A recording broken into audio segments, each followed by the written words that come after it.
సాక్షాత్తు శివుడుగా భావించే అరుణాచల కొండ కథ ఎంతో ఆసక్తికరమైనది. అరుణాచలం అంటేనే ఎర్రటి కొండ అని అర్థం. ఈ కొండ ఎంతో ప్రాచీనమైనది. పురాణాల ప్రకారం ఈ కొండే పరమశివుడు. అంటే ఈ కొండను స్పర్శించడం అంటేనే శివునిని స్పర్శించడమే. వ్యాస మహర్షి రచించిన స్కంద పురాణంలో అరుణాచలం గురించి వివరంగా చెప్పబడింది. శివుని ఆజ్ఞ ప్రకారం విశ్వకర్మ ఈ ఆలయాన్ని నిర్మించాడని, గౌతమ మహర్షి ఈ ఆలయంలో జరిగే పూజా విధానాలను నిర్దేశించాడని పురాణాలు చెబుతాయి. అరుణాచలంలోని శివలింగం తేజోలింగం, అంటే అగ్నిలింగం. ఈ కారణంగానే ఈ కొండను అగ్నిక్షేత్రం అంటారు. ఈ శివలింగం నుండి వెలువడే వేడిని అనుభవించడానికి భక్తులు ఎంతో దూరం నుండి వస్తారు. అరుణాచలం చుట్టూ ప్రదక్షిణం చేయడం చాలా పవిత్రమైనది. ఈ ప్రదక్షిణాన్ని గిరి ప్రదక్షిణం అంటారు. నమ్మకం ప్రకారం ఈ ప్రదక్షిణం చేయడం అంటే సాక్షాత్తు శివునికి ప్రదక్షిణం చేయడమే.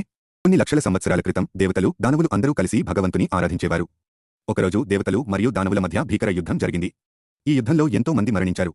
యుద్ధం ఆగిపోయిన తర్వాత దేవతలు మరియు దానవులు తమ తప్పులను గ్రహించి శివుని ఆశీర్వాదం కోసం అరుణాచలం వచ్చారు. శివుడు ప్రత్యక్షమై వారిని క్షమించి అరుణాచలంలోనే ఉండి ఆయనను ఆరాధించమని చెప్పాడు.